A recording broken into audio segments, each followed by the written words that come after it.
There is one thing certainly worse than repeating yourself. It's shuffling the words you've already chosen to speak and to speak for you gratuitously.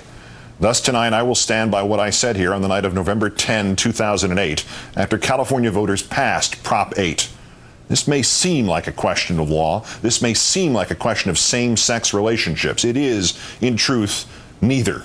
It is solely a question of love. Finally, tonight, as promised, a special comment on the passage last week of Proposition 8 in California, which rescinded the right of same-sex couples to marry and tilted the balance on this issue from coast to coast. Some parameters as preface. This isn't about yelling, and this isn't about politics, and this isn't really just about Prop 8.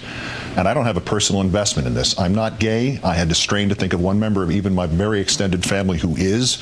I have no personal stories of close friends or colleagues fighting prejudice that still pervades their lives. And yet, to me, this vote is horrible. Horrible. Because this isn't about yelling, and this isn't about politics. This is about the human heart. And if that sounds corny, so be it. If you voted for this proposition or you support those who did or the sentiment they expressed, I have some questions because truly I do not understand. Why does this matter to you? What is it to you? In a time of impermanence and fly-by-night relationships, these people over here want the same chance at permanence and happiness that is your option. They don't want to deny you yours. They don't want to take anything away from you. They want what you want, a chance to be a little less alone in the world. Only now you are saying to them, no, you can't have it on these terms. Maybe something similar if they behave, if they don't cause too much trouble. You'll even give them all the same legal rights, even as you are taking away the legal right which they already had. A world around them still anchored in love and marriage, and you're saying, no, you can't marry. What if somebody passed a law that said you couldn't marry? I keep hearing this term, redefining marriage.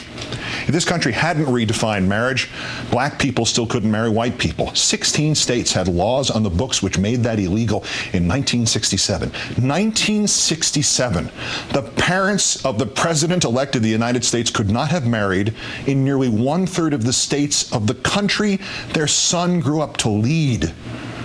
But it's worse than that.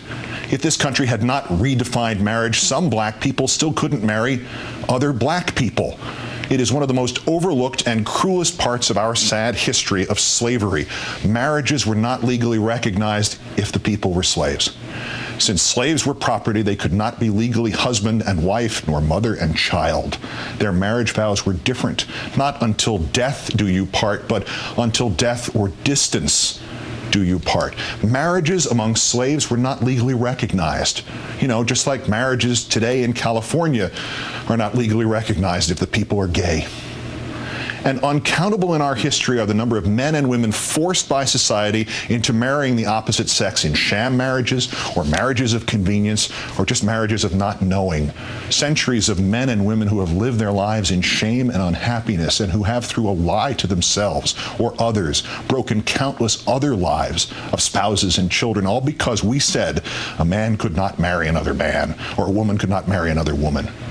The sanctity of marriage. How many marriages like that have there been? And how on earth do they increase the sanctity of marriage rather than render that term meaningless? What is this to you?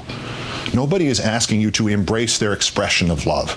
But don't you as human beings have to embrace that love? The world is barren enough. It is stacked against love and against hope and against those very few and precious emotions that enable us, all of us, to go forward. Your marriage only stands a 50-50 chance of lasting, no matter how much you feel and how hard you work.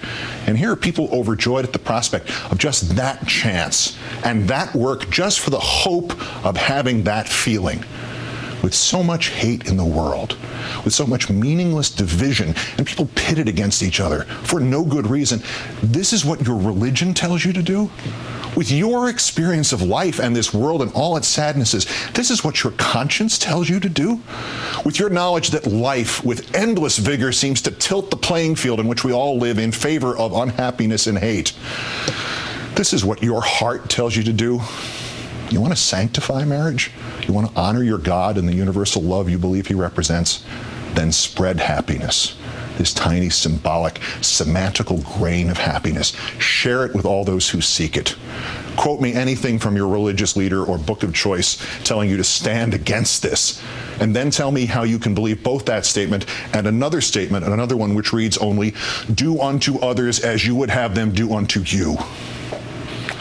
You are asked now by your country, perhaps by your Creator, to stand on one side or another. You are asked now to stand not on a question of politics, not a question of religion, not on a question of gay or straight. You are asked now to stand on a question of love. All you need to do is stand and let the tiny ember of love meet its own fate. You don't have to help it. You don't have to applaud it. You don't have to fight for it.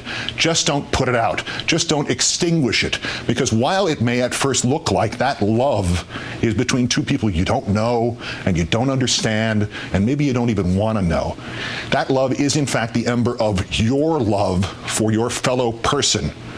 Just because this is the only world we have and the other guy counts too.